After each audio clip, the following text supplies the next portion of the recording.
Magandang araw, Miss Chick, at sa lahat ng mga kachika na nakikinig saan mang lupalo ng mundo.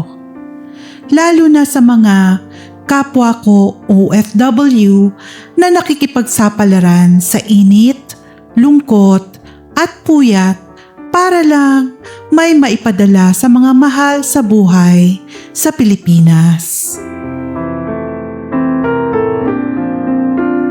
Itago mo na lang ako sa pangalang Cheryl. Nasa early 40s na ako ngayon, isang single mom at dating OFW sa Abu Dhabi, United Arab Emirates. Hiwalay ako sa asawa. Isang batugang lalaki na walang ginawa kundi ubusin ang pasensya at pera ko. Kaya bago pa ako masiraan ng bait, hiniwalayan ko na. Ako ang tumatayong padre de pamilya. 3 ang anak ko. Sinusuportahan ko ang nanay ko na may maintenance na gamot at pinag-aaral ko pa ang 2 kong nakababatang kapatid. Kaya nung nagkaroon ng chance at nag-alok ng ahensya, lumipad ako pa Middle East para maging waitress. Miss Chick, hindi madali ang buhay sa Abu Dhabi. Nagtatrabaho ako noon sa isang napakasosyal at sikat na coffee shop sa loob ng isang 5-star hotel.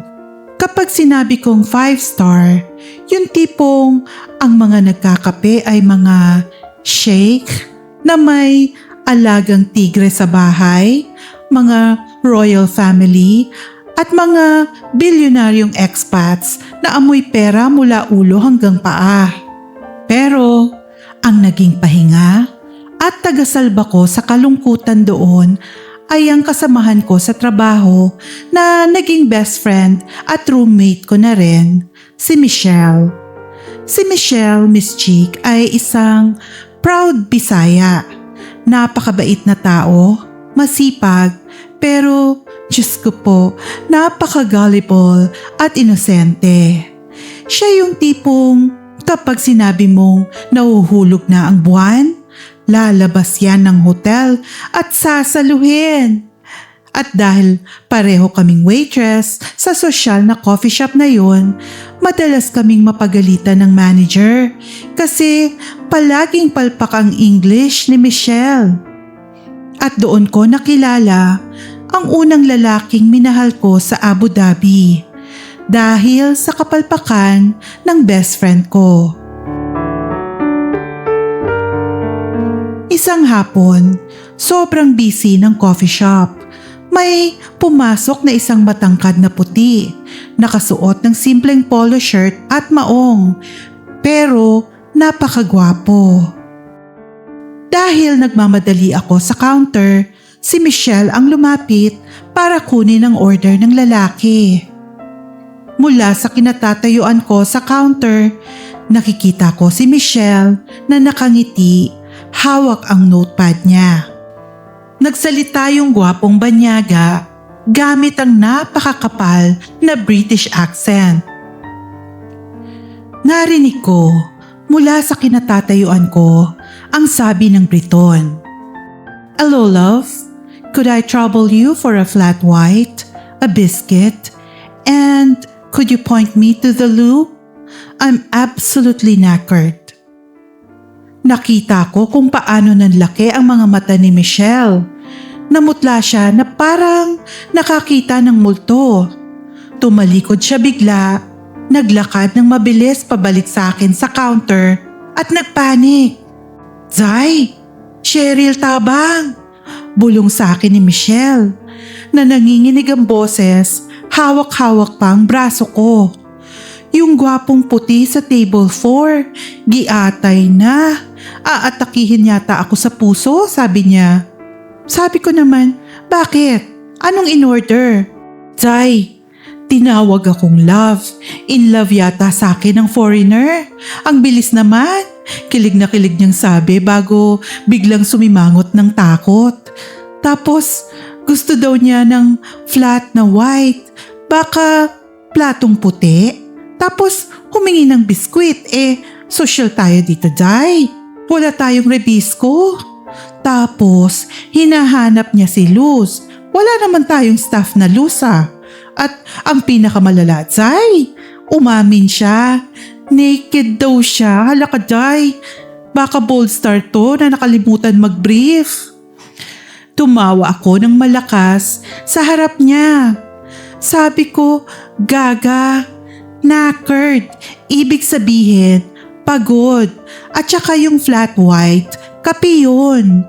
Biscuit naman, ibig sabihin nun, cookie. At yung Lou, banyo yun, hindi si Luz. Diyos ko kang babae ka, ipapahamak mo na naman tayo Kinuha ko yung notepad sa kamay ni Michelle at ako na mismo ang lumapit sa table nung British guy habang natatawa pa rin ako. Sabi ko dun sa Briton, "I'm so sorry about my friend, sir. She thought you were looking for a woman named Luz. The Lou is just right down the hall to your left and I'll get your flat white and cookie ready." Tumawa siya ng napakalakas. Isang tawa na sobrang sarap pakinggan. Sabi niya, "Oh, brilliant. I was wondering why she looked completely terrified. You're a lifesaver, mate. I'm David, by the way." Sabay sinabi ko naman sa kanya ang pangalan ko. At doon nagtama ang mga mata namin. Simula nung araw na yon, naging regular na customer namin si David. Araw-araw siyang bumabalik sa shift ko. Madalas siyang inaasar ni Michelle sa akin. Sabi ni Michelle, "Nako Zay, pumunta na naman si Mr. Naked mo. Ikaw na kumuha ng order niyan." Si David ay nagtatrabaho sa isang oil company sa Abu Dhabi. He's just a regular guy, Miss Chick. Hindi siya tulad ng mga bilyonaryong dumadaan sa hotel namin. Kumikita siya siguro ng maayos pero hindi siya sobrang mayaman. Divorced siya sa asawa niya sa UK at madalas siyang ma-assign off-grid sa mga oil rigs sa gitna ng dagat o disyerto kung saan walang signal ng ilang linggo. Hindi nagtagal, niligawan niya ako at naging kami. Nahulog ako sa kanya kasi siya yung naging pahinga ko. Sa isang syudad na puro kompetisyon at pera ang labanan, si David ang naging safe space ko. Wala siyang ere. Pero Miss Chick, alam mo yung pakiramdam na mahal mo yung tao pero habang tumatagal, parang laging may kulang. Ganun kami. Sa loob ng 2 taon naming relasyon, ni minsan hindi niya ako ini-spoil. Kung tutuusin, kuripot siya. Dadalhin niya ako sa mga restaurants paminsan-minsan pero mas madalas kapag nasa syudad siya, galing off-grid, sa company accommodation lang niya kami tumatambay. Bilang isang Filipina, natural sa akin ang maging mapag-alaga. Kahit alam kong mas malaki ang sweldo niya bilang expat sa oil rig, hindi ako kailanman nanghingi ng pera kay David. Ako pa nga minsan ang bumibili ng groceries namin kapag naandun ako sa flat niya para ipagluto siya ng adobo o sinigang. Ayokong isipin niya na kaya ko siya sinagot ay dahil kailangan ko ng taga-ahon sa kahirapan. Gusto kong patunayan na mahal ko siya kahit ano pa siya. Ibinigay ko ang lahat, pag-aalaga, oras, at buong puso ko. Pero si David, habang tumatagal, naging sobrang nonchalant niya. Parang chill lang siya palagi na minsan umaabot na sa pagiging walang pakialam. Kapag Kapag tinatanong ko siya tungkol sa future namin, kung may plano ba siyang bumili ng sariling bahay o kung plano niya ba akong isama sa UK, ngingiti lang siya at sasabihin, "Let's just enjoy the present, Cheryl. No need to rush." Minsan din, kapag umuuwi siya galing sa oil rig, mapapansin ko na sobrang walang gana niya sa akin. Hahalikan niya lang ako sa noo, tapos didiretso na sa kwarto para mag-laptop. Akala ko pagod lang sa trabaho. Akala ko stress lang sa init ng disyerto.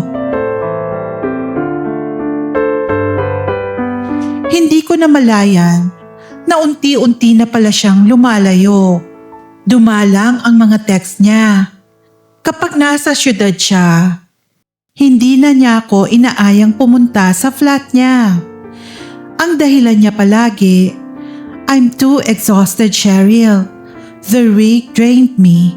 I just want to sleep." Dahil mapangunawa akong girlfriend, hinahayaan ko. Sabi ko kay Michelle, "Day, pagod lang yata talaga yung tao." Hanggang sa isang araw ng day off ko, dumaan ako sa paborito niyang bakery at bumili ng paborito niyang tinapay para isurprise siya. Lumipat na kasi siya ng bagong accommodation at hindi pa ako nakakapunta doon. Nakuha ko lang yung address mula sa isang ka-workmate niya na dumaan sa coffee shop. Kumatok ako sa pinto ng apartment niya. Masaya ako, excited. Bumukas ang pinto. Pero hindi si David ang nagbukas, Miss Chick. Isang babaeng Pilipina ang sumalubong sa akin. Nasa mid-20s, naka-spaghetti strap na pula, maikli ang short, basa pa ang buhok na parang bagong ligo. At ang pinakamasakit sa mata, suot-suot niya yung paboritong oversized na t-shirt ni David na niregalo ko pa nung nakaraang birthday niya. Sabi niya, "Yes? Sino sila? May kailangan kayo?" Tinaasan pa ako ng kilay habang nakapamewang. Nalaglag yung box ng tinapay na hawak ko. Parang umurong yung dila ko at tumigil ang tibok ng puso ko. Bago pa ako makasagot, sumulpot si David mula sa loob ng kwarto. Nagpupunas ng buhok gamit ang tuwalya. Suot lang ang boxer shorts niya. Nanlaki ang mga mata niya nang makita niya ako sa hallway. Sabi niya, "Cheryl, what are you doing here?" At imbes na makita ko ang guilt o hiya sa mukha niya, nakita kong matinding galit. Sabi ko, "David, who is she?" Unti-unting tumulo ang mga luha ko. Sabi ko, 2 years, David. 2 years that I gave you my all and I have taken care of you, and this is what you'll do to me?" Imbes na mag-explain o mag-sorry, hinatak ako ni David palabas ng pinto. Hinarangan niya yung babae sa likod niya na parang ako pa ang mananakit at tinignan ako ng napakatalim. Sabay sabi ni David, "I told you I needed space. Why are you invading my privacy, following me around like crazy? We're done, Cheryl. Get out of here before I call security." At padabog niyang isinara ang pinto sa mismong mukha ko. Umiyak ako at humagulhol sa hallway ng building na yon.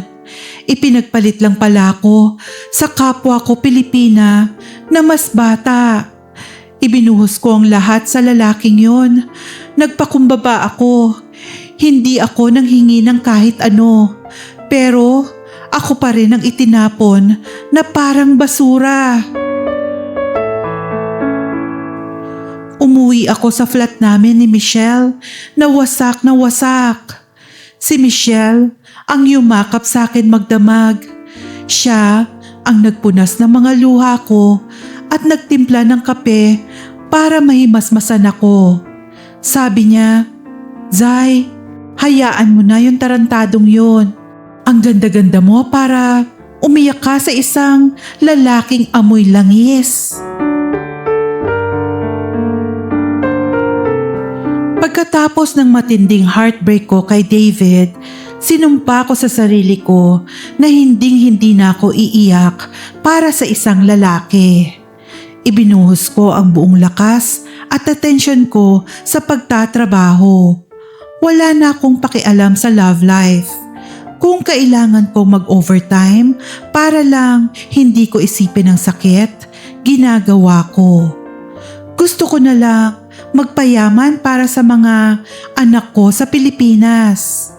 Halos 1 taon ang lumipas, naging manhid at matigas na ang puso ko.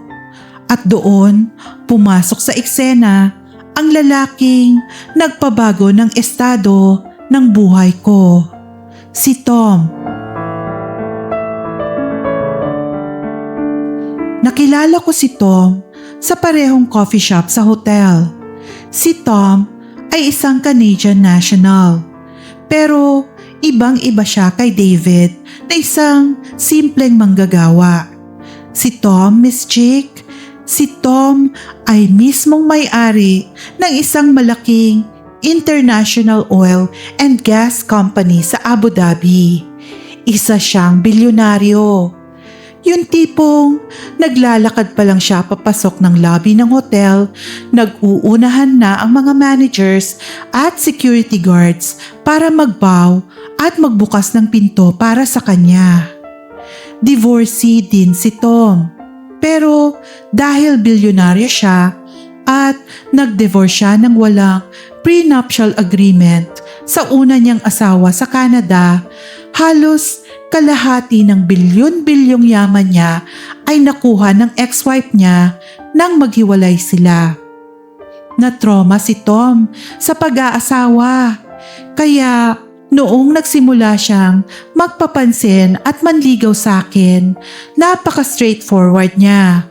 Sa isa sa mga unang dates namin, kung saan nirent niya ang buong VIP rooftop ng isang sikat na restaurant para lang sa aming dalawa na may personal chef pa, tinitigan niya ako sa mga mata at sinabi niya, "Cheryl, I really like you. You are hardworking and beautiful. I will give you the world. I will give you everything you asked for. Money, cars, a comfortable life, but I will never give you marriage. I will never marry again. Is that clear?" Noong una, Miss Chick, okay na okay lang sa akin yun. Kasi unang-una, hindi ko naman siya masyadong gusto physically. Medyo may edad na siya at sadyang nasa healing stage pa rin ang puso ko mula kay David. Wala naman din sa isip ko ang kasal dahil galing din ako sa palpak na pagsasama sa Pilipinas. Sabi ko sa kanya, "That's completely fine, Tom. I'm not looking for a husband anyway." Pero, Miss Chick, iba pala kapag bilyonaryo ang nanligaw. All out, walang preno. Hindi siya katulad ni David na chill at kuripot. Si Tom, ipaparamdam niya sa'yo na isa kang prinsesa na may korona.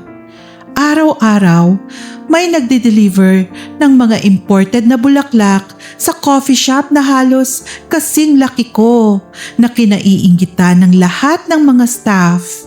Dadalhin niya ako sa Emirates Palace para kumain ng hapunan na nagkakahalaga ng sweldo ko sa isang buong taon.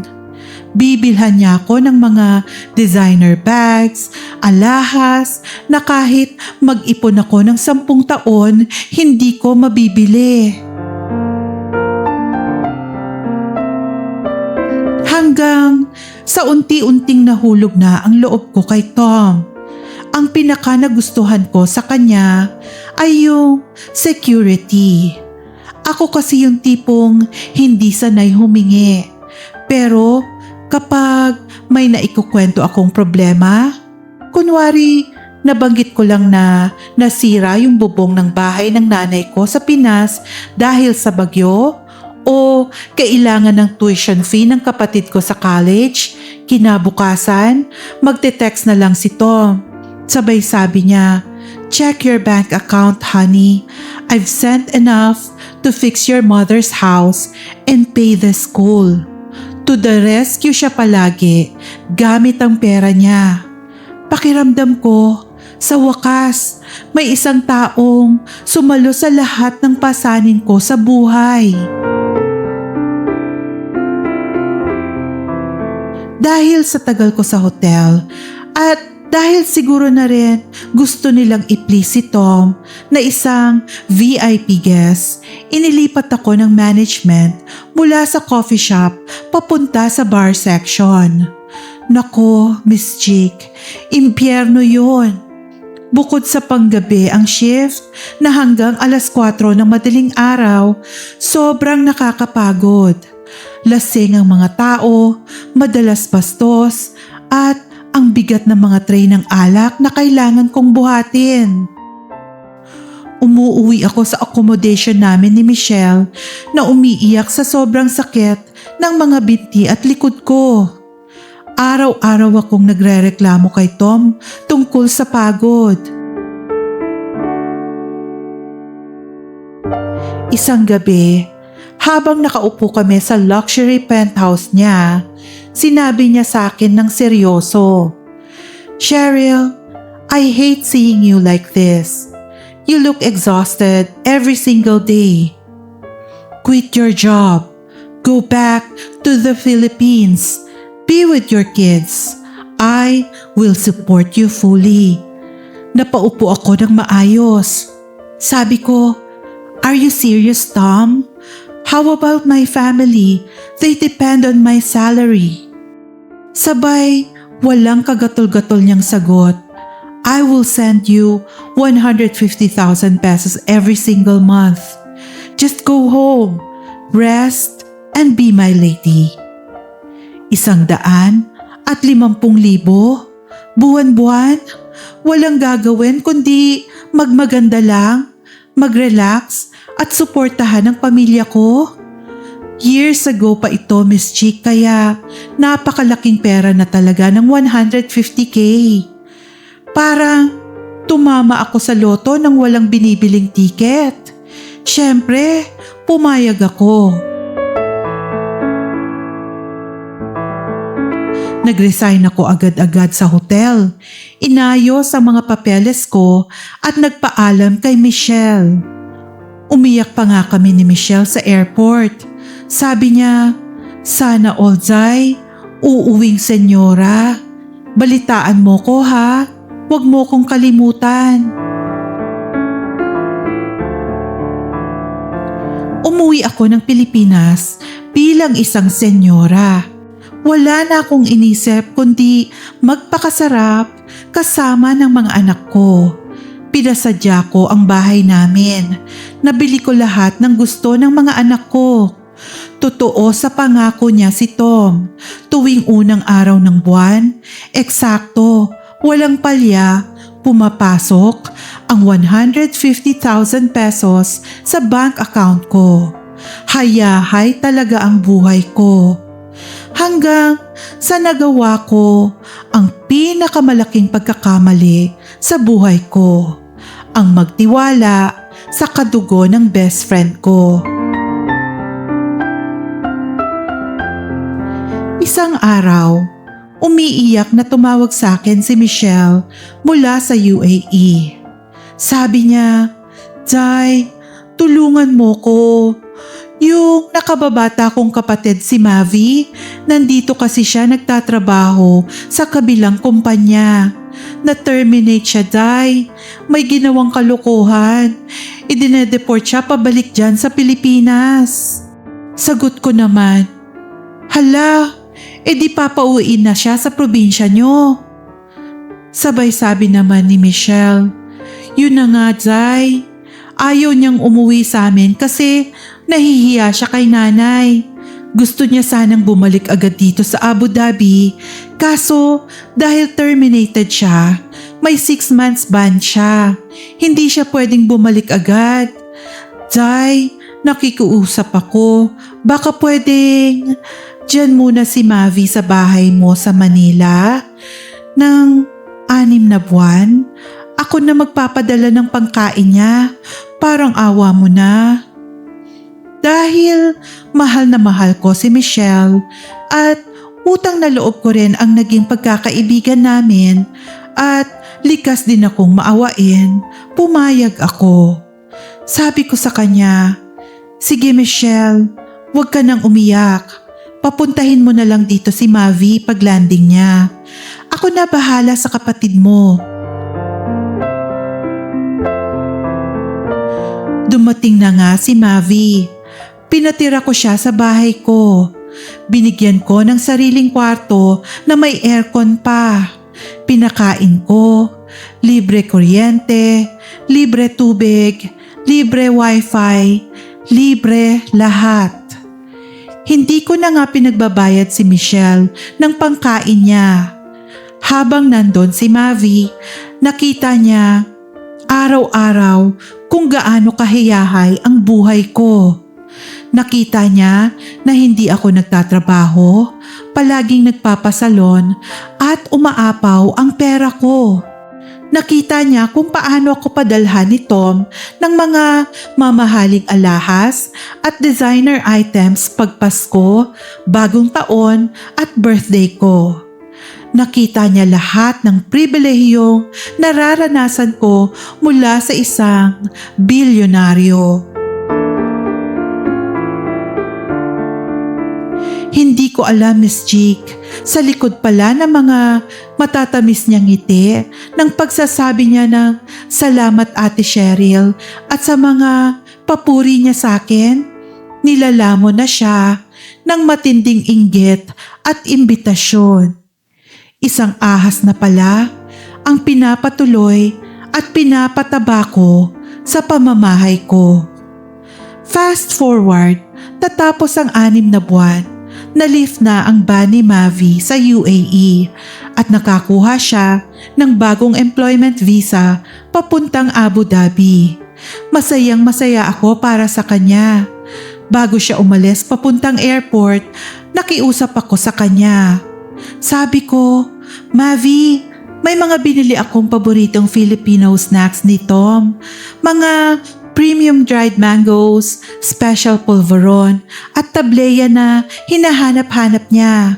Pwede bang pakidala naman sa kanya pagdating mo doon? Ime-message ko na lang siya na makikipagkita siya sa'yo sa isang cafe para makuha niya to. Oo naman Ate Cheryl, susliit na bagay, walang problema. Pambawi ko man lang sa lahat ng tulong mo at pagpapakain mo sa akin dito. Sagot niya nang may napakatamis, walang halong mali siyang ngiti. Niyakap niya pa ako. Yun na pala, ang huling beses na makikita ko ang pekeng ngiting yun. Nakarating si Mavi sa Abu Dhabi. I-message ko si Tom na i-meet si Mavi sa isang cafe malapit sa hotel niya para kunin ang pasalubong. Sabi ni Tom, "Okay honey, I'll meet her tonight. Thank you for the gifts." Lumipas ang 3 araw matapos ang meeting nila, hindi na nag-o-online si Tom. Hindi siya sumasagot sa mga messages ko. Ang mga tawag ko, hindi sinasagot. Naisip ko, baka busy lang sa oil company niya. Pero lumipas ang 1 linggo. Tinawagan ko si Mavi para itanong kung naibigay ba talaga niya. Nakablock ang number ko. Hinanap ko sa Facebook. Nakablock din ako sa account ni Mavi. Doon na nagsimulang bumilis ang tibok ng puso ko. Anong nangyayari? Bakit biglang naglaho ang dalawang tao? Lumipas ang isang buwan. Pumasok ang unang araw ng buwan. Hindi pumasok ang 150,000 pesos sa bank account ko. Chinek ko ulit kinabukasan. Wala. Umiiyak akong tumawag kay Michelle. Michelle, ano bang nangyayari? Asan si Mavi? Asan si Tom? Bakit binlock nila akong dalawa? Bakit wala na si Tom? Humagulgol si Michelle sa kabilang linya. Isang iyak na punong-puno ng hiya at sakit. Sabi niya, Zay, Cheryl, patawarin mo ko. Wala akong kwentang kaibigan. Gusto kong patayin sa bugbog yung kapatid ko. Kasi si Mavi, Zay, nakita ko sila ni Tom kagabi. Magkasama sila sa penthouse ni Tom. Inakit ng kapatid ko si Tom, Cheryl. Para akong binuhusan ng kumukulong tubig. Nanlamig ang buong katawan ko. Sabi ko, ano? Paano? Minessage lang siya para kunin yung dried mangoes Tapos, ipinaliwanag sa akin ni Michelle. Sabi niya, nung nagkita sila para kunin yung pasalubong mo, dun na gumawa ng kwento si Mavi. Siniraan kanya kay Tom ng todo-todo. Sinabi ni Mavi na naglalamyarda ka lang dito sa Pilipinas. Na may kinakasama ka raw na ibang lalaki. Na ginagamit mo daw yung pera ni Tom para sa mga lalaki at bisyo mo. Na pati buong angkan mo at mga tambay sa kanto, ikaw ang nagpapakain gamit ang pera niya, kaya daw laging kulang sa budget at maluho. Jai, gumawa siya ng mga peking kwento para magmukha kang mukhang pera at manggagamit. Dahil sa trauma ni Tom sa una niyang asawa sa Canada na umubos ng pera niya, isa itong napakalaking trigger sa kanya. Naniwala siya ng buong buo. Nabulag siya sa kasinungalingan at paninira ng ahas na kinupkup ko.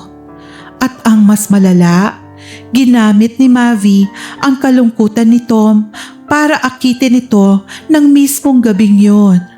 Sa halip na ipagtanggol ako, nahulog si Tom sa patibong at karisma niya. Itinigil ni Tom ang lahat ng komunikasyon sa akin nang walang pasabi. Pinutol niya pati ang sustento. Wala siyang binigay na chance para magpaliwanag ako.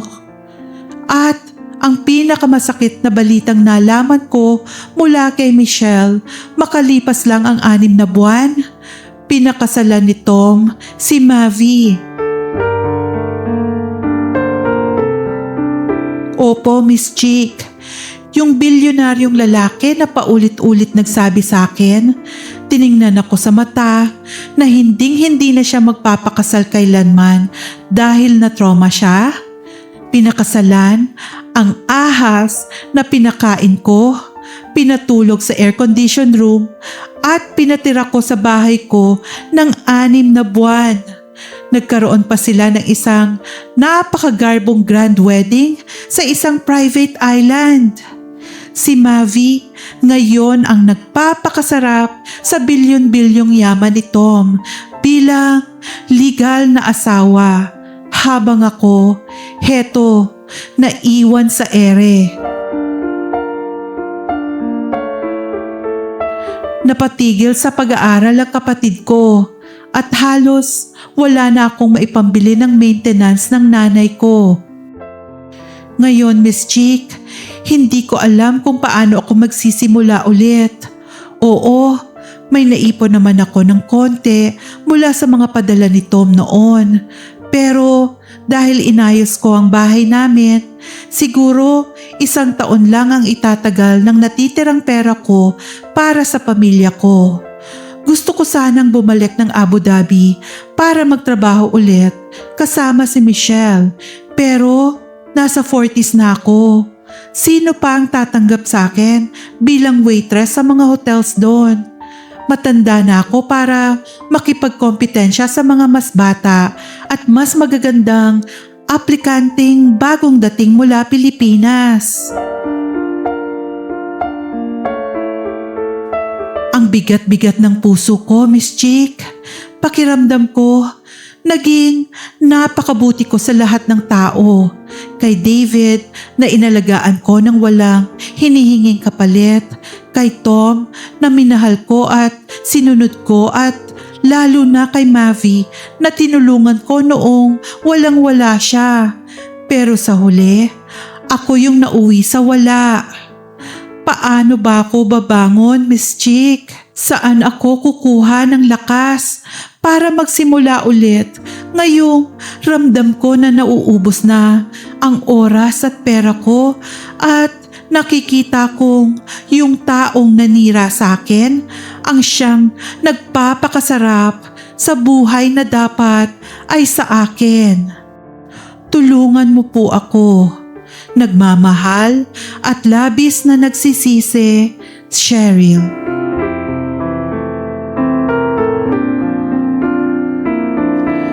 Mapagpalang araw o gabi sa inyong lahat, mga kachika. Cheryl, nako Cheryl, napapraning ako sa kwento mo. Habang binabasa ko ang sulat mo, umuusok yung ilong ko sa galit at gusto kong maghagis ng tray ng kape. Hindi ko alam kung sino ang gusto kong unahing sabunutan at balatan ng buhay. Yung David na napaka-nonchalant pero may nakatagong Pilipina pala sa apartment. Yung Tom na bilyonaryo pero utu-uto at marupok. O yung Mavi na certified, bona fide, award-winning na ahas na nag-anyong tao. Ibang klase ang plot twist ng buhay mo, Cheryl. Tinalo mo pa ang mga teleserye sa gabi. Nagpatuloy ka ng kuting sa bahay mo, pinakain mo, binihisan mo, tapos nang lumaki, naging leyon at kinagat ka sa leeg ng nakatalikod. Gusto ko munang i-address yung simula ng kwento mo. Tawang-tawa ako dun sa flat white, biscuit at Lou ni Michelle. Ganyan-ganyan tayong mga Pilipino kapag sumasabak sa ibang bansa. Matapang humarap kahit madalas lost in translation. Pero Cheryl, the fact na ikaw yung sumalo kay Michelle sa kapalpakan niya, nagpapakita lang kung gaano ka kabuting kaibigan. Ang nakakalungkot lang, yung pamilya pa ng mismong tinulungan mo, ang sumira sa kinabukasan mo. Ngayon Cheryl, nandito tayo para ayusin ang buhay mo. Gusto kong validahin yung sakit na nararamdaman mo. Ang ipagpalit ka sa iba, masakit na yun. Naranasan mo yan kay David. Pero ang ipagpalit ka doon sa taong tinulungan mo, pinakain mo at inuruga mo sa loob ng sarili mong pamamahay gamit ang mismong perang galing sa boyfriend mo, yan ang klaseng sakit na nakakabaliw at nakakawasak ng pagkatao. Para kang sinaksak tapos pinalipit pa yung kutsilyo sa loob ng dibdib mo. Pero intindihin mo ito. Ang ginawa ni Mavi ay hindi refleksyon ng pagkukulang mo. Hindi ka nagkulang. Reflection yun ng pagkabulok ng pagkatao niya. Si Tom, kung ganun siya kabilis maniwala sa chismis at iwan ka ng walang explanation matapos kang pag-resignin sa trabaho, ibig sabihin, hindi rin ganoon katibay ang respeto at pagmamahal niya sa'yo. He bought your independence, Cheryl. Binili niya ang kalayaan mo gamit ang 150,000 pesos buwan-buwan, pero he never truly valued your character. Sabi mo, nasa 40s ka na. Ang ipon mo ay tatagal na lang ng 1 taon at natatakot kang bumalik sa UAE dahil baka wala nang tumanggap sa'yo. Ramdam ko ang panik mo. Pero Cheryl, tapos na ang oras ng pag-iyak. Punasan mo ang luha mo. Ibaba natin ang emosyon at paganahin natin ang utak.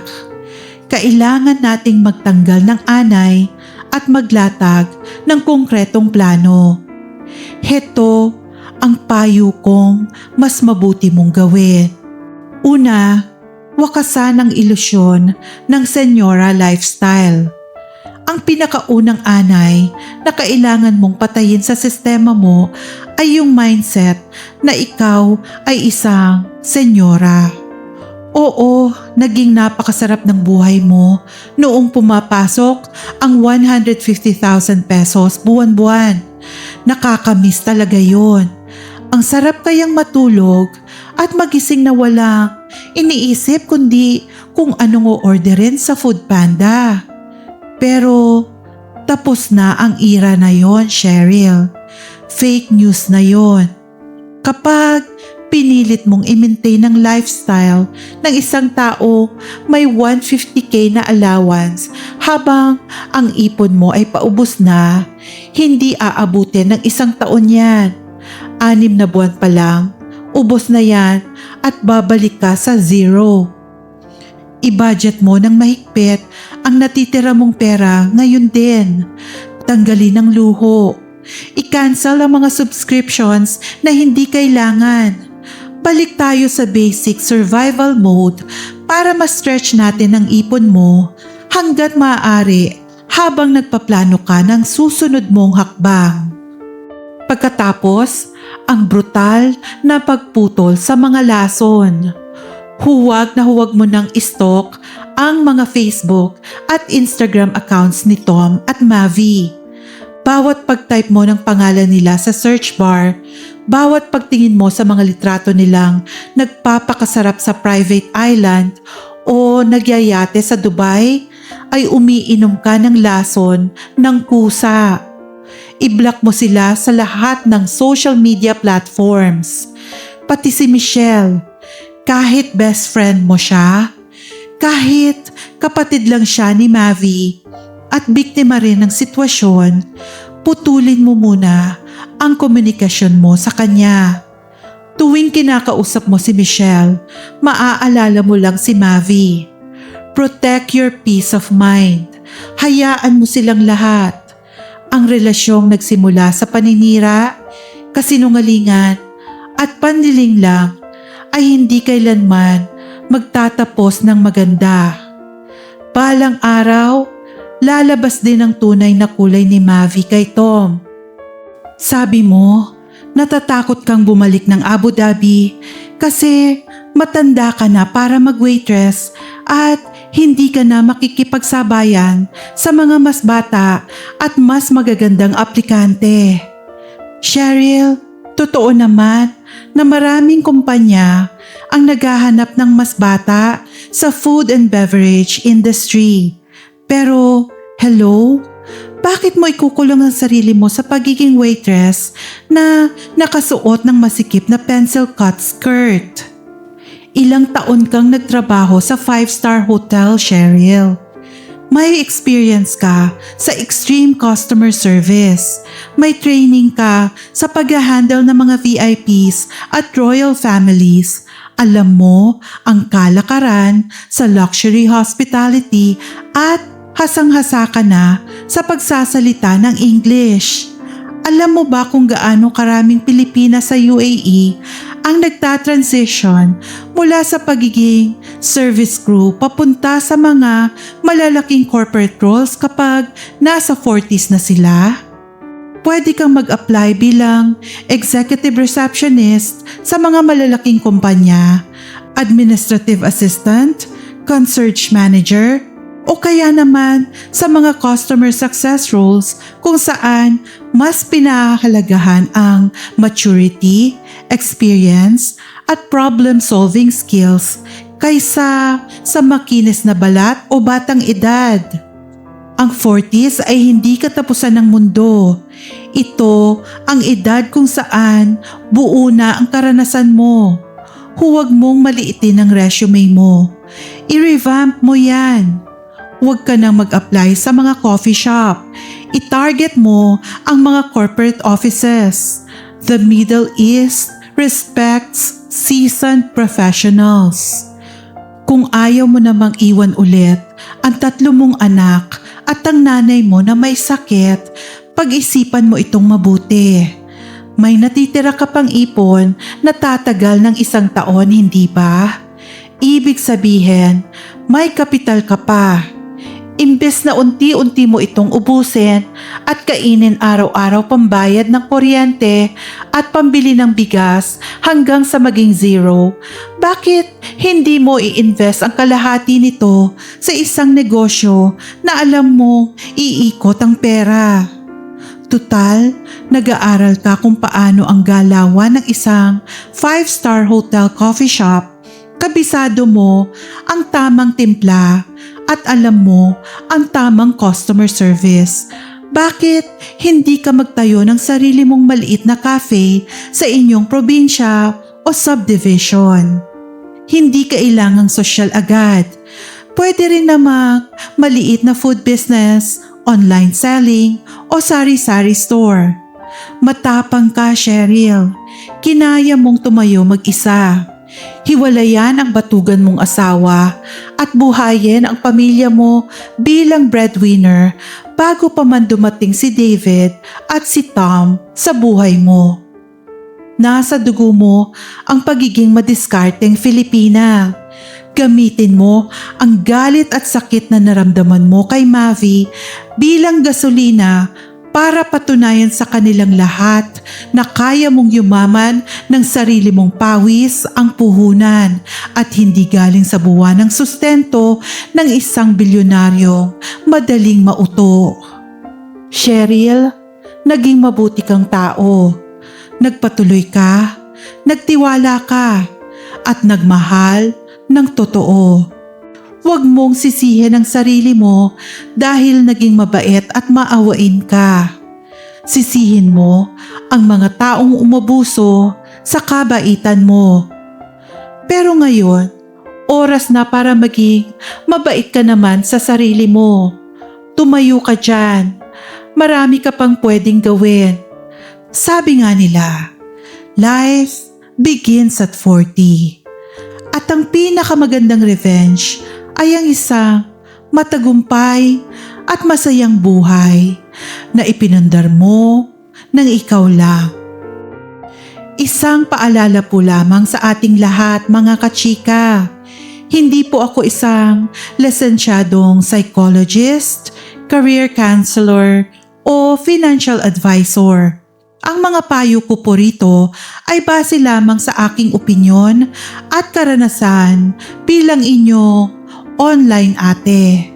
Kung kayo o may kakilala kayong nakakaranas ng matinding kalungkutan, trauma sa relasyon, betrayal o kailangan ng mas malalim na tulong emosyonal para makabangon, huwag mag-atubiling lumapit sa mga mental health professionals o life coaches. Para naman sa usaping pera, pagtatayo ng negosyo at pagbabalik sa karera, pinakamagandang sumangguni sa mga financial experts o certified career coaches upang masiguro na tama at ligtas ang inyong magiging mga hakbang, lalo na kung limitado na ang inyong ipon. At diyan nagtatapos ang ating kwentong pag-ibig Love Letter Edition for today. Isang napakatindi at napakasakit na leksyon para sa ating lahat. Mag-ingat sa mga taong pinapatuloy o pinapakain sa loob ng bahay. At wag na wag kailanman isusuko ang ating kakayahang kumita at iasa ang ating buong kinabukasan sa bulsa at pangako ng ibang tao. Maraming salamat sa inyong walang sawang pagsuporta, mga kachika. Please, i-like at i-share nyo naman ang videong ito para makarating sa mga kaibigan nating masyadong nagiging marupok at mapagtiwala. Mag-subscribe na rin kayo at i-hit ang notification bell button para updated kayo palagi sa mga pasabog na kwento. At sa mga kachika natin na gustong ma-feature ang kanilang love and life story, mag-email lamang kayo sa aking Gmail na matatagpuan sa cover ng aking YouTube. Ito ang inyong Miss Chick na nagpapaalala, mas masarap lasapin ang tagumpay kapag ikaw mismo ang naghirap, kesa sa marangyang buhay na madaling ibigay pero mas madaling bawiin sa isang iglap. Hanggang sa susunod na kwento, bye mga kachika, ingat and God bless.